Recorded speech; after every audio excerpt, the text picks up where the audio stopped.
अस्सलाम वालेकुम। Welcome to the official YouTube channel of हवरस इंटरनेशनल स्कूल। मैं हूं आपकी उर्दू मैम यानी शुबीना मैम। आज हम यूनिट 3 स्टार्ट करने जा रहे हैं और यूनिट 3 का जो हमारा टॉपिक है वो है नीम का दरख्त यानी नीम ट्री। आज हम नीम ट्री के बारे में पढ़ेंगे। नीम का दरख्त आमतौर पर हिंदुस्तान के शहरों और गाँव में उगता है। ये तो शहरों में भी उगता है और गाँव में भी उगता है। कहाँ? हिंदुस्तान में। ये बहुत हरा भरा और घना दरख्त है। हरा भरा यानी सरसब्ज और घना यानी बहुत सी शाखों वाला। ये सेहत के लिए नहायत मुफीद है। हमारी जो सेहत हेल्थ है उसके लिए बहुत ही कारआमद है, मुफीद है। लोग इसको साए और ठंडक के लिए उगाते हैं। लोग किस लिए इसको उगाते हैं? ताकि इसकी साए के नीचे बैठे। ठीक है। इसका पत्ता जो होता है, लीफ जो होता है, वो बड़ी की आरी की शक्ल का होता है। यानी बड़ी यानी कारपेंटर जिसको हम तुरखान बोलते हैं, उसकी जो आरी होती है सौ जिससे वो लकड़ी काटता है। ठीक है। या फिर लितर उसी की शक्ल का होता है। इसके पत्ते इतने घने होते हैं, इतने शाखेदार होते हैं कि धूप छन कर नहीं आ सकती। थके मांदे मुसाफिर जो होते हैं, जो सफ़र करने वाले होते हैं, वो थकावट दूर करने और गर्मी की शिद्दत से बचने के लिए कहाँ बैठते हैं? कुछ देर इसके साए के ठंडे साए में आराम करते हैं। कौन? थके हारे मुसाफिर जो होते हैं, जो सफ़र कर रहे होते हैं, वो इसके नीचे आराम करते हैं।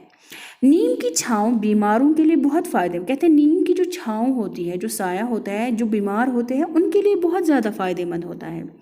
इसके फल, फूल और पत्ते, इसका जो फ्रूट होता है, फ्लावर होता है और इवन लीव्स जो होते हैं बहुत ज़्यादा कड़वे होते हैं।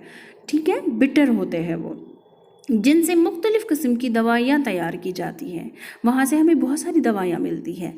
नीम के पत्ते जो होते हैं उनको हम क्या करते हैं? किताबों में, कपड़ों में और अनाज में रखने से इनमें कीड़ा नहीं लगता। अगर हम अपने घर में अनाज में रखेंगे, जैसे कि हमारे घर में चावल होता है, अगर हम उसमें रखेंगे या कपड़ों में रखेंगे या अपनी किताबों में रखेंगे तो कीड़ा वहाँ नहीं पहुँचेगा जब हम उसमें नीम के दरख्त के पत्ते रखते हैं।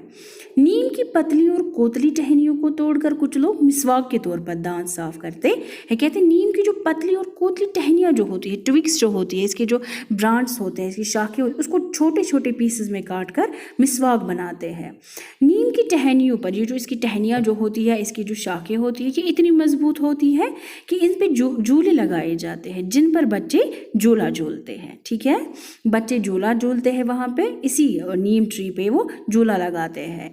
नीम की लकड़ी बहुत मजबूत होती है, बहुत मजबूत होती है। इसकी लकड़ी से दरवाजे और खिड़कियां बनाई जाती, इतनी मजबूत होती है कि हम इसे दरवाजे बना सकते हैं अपने मकान के लिए और दरवाजे खिड़कियां बना सकते हैं।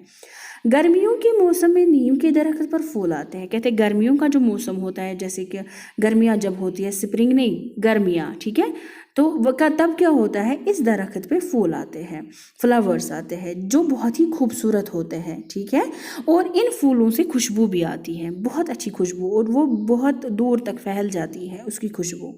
नीम के फल को निबोली कहते हैं। क्या कहते हैं इसके फ्रूट को? निबोली।